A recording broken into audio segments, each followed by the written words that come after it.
Hi, Intro to Journalism. I've put together this handy lesson to help you out with leads as you sit down to work on your assignment today. Also, just so you know where to find everything, it is in the minor writing assignment module in Folio. If you click on that module, you'll find that there is the instruction sheet with all of the news prompts, as well as the Dropbox for turning in the minor writing assignment 1.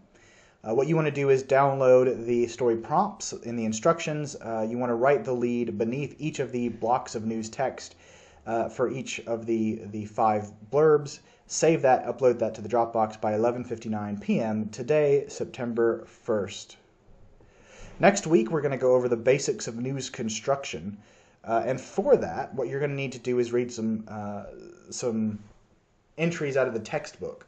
That's because we're not going to be meeting next Monday because of Labor Day. And next Friday, we will have minor writing assignment number 2. It's going to be a basic news story. It's going to be all the stuff we're going to cover in class on Wednesday about how to take a lead and go even farther with it. Now, because of the holiday, what I need you to do is for next Wednesday, please make sure you read pages 48 to 56 out of the textbook. It's not that much reading, and it's very crucial for understanding what we're going to do on Wednesday and what we're going to do through the minor writing assignment on Friday. So let's just work through a quick example of how to put together a lead and how to do that based on the importance of the questions we're going to answer. We need a fake city that this will be occurring in, so I've decided to make it Awesomeville, Georgia, population U. And let's say that in Awesomeville, Georgia, a small plane was taking off and got hit by lightning, the engine shut off, and it crashed, injuring some folks. So let's think about step by step how we can answer the 4 crucial questions answered in leads and how that will affect how we order the information. Remember, leads answer who, what, when, and where. So let's start off with who. This is just a basic example. Awesomeville Mayor Dave Shoemaker, 45, Alex Reichert, 42, and Abby Navarro, 17, were injured when a bolt of lightning struck their private plane, a Cessna 812, at 9:12 p.m. Friday at the Awesomeville Municipal Airport. Shoemaker suffered a fractured leg, Reichert cracked several of his ribs, and Navarro, who remains in intensive care at Awesomeville Regional Medical Center, broke both of her wrists and ankles, as well as suffering burns after the plane caught on fire after the crash. Here is a visual representation of that lead. It is far too overloaded. There's way too much stuff going on in there. It's 2 sentences, which is way more than we actually want in a basic story. So we need to strip a lot of that down. We need to get rid of some of the stuff that just simply doesn't matter. Because remember, the point of a summary lead is not to itemize the story. It's not to list every single thing that happened. It's to summarize the story. And every summary is going to be based on a slimming down of information. If I tell you to summarize a novel, you're not going to retell me the entire novel. You're going to put together the key points and tell me about it. So we are writing a summary lead, not an itemization lead. Especially when we're talking about accidents and disasters, we're going to talk about a thing called escalation too. This is really important. Essentially, if someone died, we talk about that first. If someone was seriously injured, we talk about that second. If someone was just regularly injured, we put that third. And then if there was property damage, we put that fourth. Also, we use a thing called delayed identification. And this is where, unless someone is really super well known or is very well prominent, we don't put their full name, first name, last name, in the lead. We just use some other identifier, such as where they're from or their age. This is why you end up having headlines and leads that sound like this. This is a real one from the Miami New Times that says, Florida man attacks mom's boyfriend with samurai sword over a can of missing shrimp. Now, if you're being really picky, technically the word missing should be in front of the word can, but that's not really the reason why we're here. And generalizations like this are why we have memes on the internet like Florida man, also known as the worst hero ever. So let's slim this down to start off with and say Awesomeville Mayor Dave Shoemaker and 2 other passengers were injured Friday when their private plane crashed at the Awesomeville Municipal Airport after being struck by lightning. Note that we've got rid of tons of details we don't actually need in the lead, like what type of plane it was, the specifics of the injuries, the exact time it happened. None of that matters for the lead. You definitely want to include it in the story itself, but for the lead, we just simply don't need it. But this is still a little bit too wordy, so let's think about how we can strip it down, even a little bit further. However, if we don't want to go too far with this, because we can strip a story down too much so that the lead is vague and uninteresting. So, for example, if we say 3 people were injured Friday when a plane crashed at the Austinville Municipal Airport, we're getting rid of the fact that the mayor was involved. That's really important. We don't want to lose that. We're also getting rid of the fact that a lightning bolt hit this plane. And the fact that a lightning bolt hit an airplane is badass. Why would we ever ignore that in the story? This lead is super short. It's way too short. It's vague. It doesn't properly explain what happened. And it's also really boring compared to what occurred in this event. So let's add some stuff back in and say Austinville's mayor and 2 other passengers were injured Friday when lightning struck their private plane, causing it to crash at the Austinville Municipal Airport. I like this. This works. This gets the fact that someone prominent was in the lead and calling them the mayor, but not necessarily needing to say their first and last name, as well as getting the fact it was struck by lightning in the lead. Alright, so let's try approaching it from a different perspective. We've answered the who.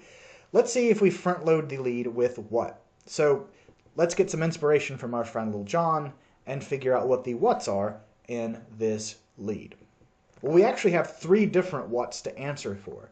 One of them is the plane crashing, one of them is lightning hitting the plane, and one of them is the fact people were injured, so the injuries. All 3 of these are whats in our information, so it's up for us to determine which one we want to use and the order we want to use it in. So let's start with the weakest one. Let's put together intentionally the one that isn't going to work. There was an accident at Austinville Municipal Airport Friday when a plane crashed after being struck by lightning, resulting in injuries to 3 passengers. This is the weakest of them. It's very boring, because just the fact that there was an accident isn't very interesting, and we don't want to front load with that.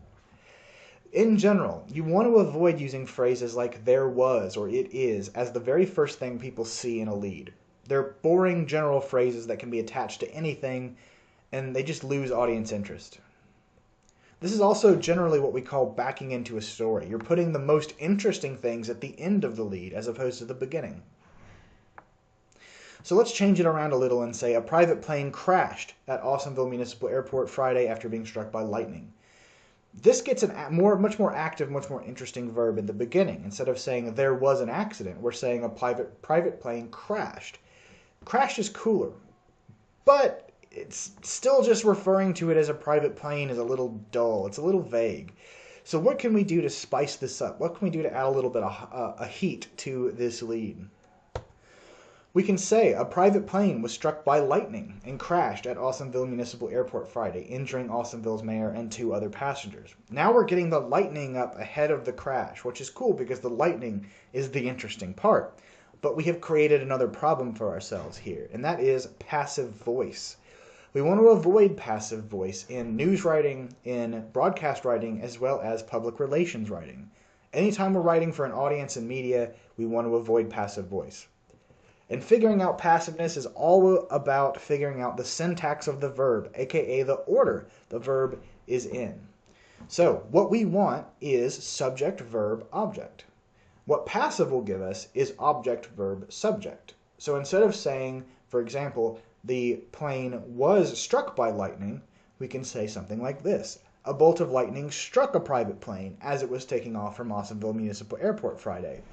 Note we've got rid of the word was, and now we have a direct subject, verb, object. It's much more clear, it's much more precise, and much more active. In general, if you want to edit for passive voice, what you want to do is look for the word was and see if there's ways to write around it. Now that's what I call active voice. Okay, let's look at some of the others, like when. Sometimes the timing of when something happened can be important, but just it doesn't happen very often. It needs to be something very specific to the context of that story. So we could say on Friday night, Austinville's mayor and 2 other passengers were injured when their private plane crashed at Austinville's Municipal Airport after being struck by lightning. But if we look at it, the timing here just doesn't matter. It could have as easily happened on a Thursday or a Saturday. There's nothing about Friday that matters here. It also starts the sentence with a prepositional phrase, which, although is not entirely grammatically incorrect, it just isn't always the best thing to do. So let's change the hypothetical a little bit and make something where the time would be interesting. And say, on Friday, just after giving his State of the City address, Austinville Mayor Dave Shoemaker was injured when a private plane crashed after being struck by lightning at the Austinville Municipal Airport. At this point, we're introducing some novelty and some timeliness to it in that it happened right after he had addressed the city. And where is the same as when a lot of the times. It really depends on the context. Oftentimes it doesn't matter, but there are occasionally stories where it does. So here at Austinville Municipal Airport, Austinville's mayor and 2 other passengers were injured Friday when their private plane crashed after being struck by lightning. The where just simply doesn't get us anywhere. There's not necessarily a priority to the fact it happened at the airport. You still want to have it in the lead. It just doesn't need to be at the front of the lead. So the big lesson here is, in general, you want to start with who or what, usually. And also, when you're looking at the what, you want to dissect the different whats that exist and pick and choose the ones that are most interesting, the most engaging, or the most newsworthy. When and where can start off a lead, but very rarely. And when they do, it needs to fit specifically within the context. So now what you're going to do after this, in theory, is spend the rest of the story explaining the how and why. So all the stuff that you took out of that first lead that was way overloaded, that had the details about the injuries, that had the conditions people were in, talked about what specific time of day, and talked about what specific type of plane it was. You want to put those in the story, but now you have the rest of the story to work with and not just the lead. So this is a quick lesson. Feel free to use this when you're working on your lead assignment, and I wish you really good luck on Minor Writing Assignment 1 Leads.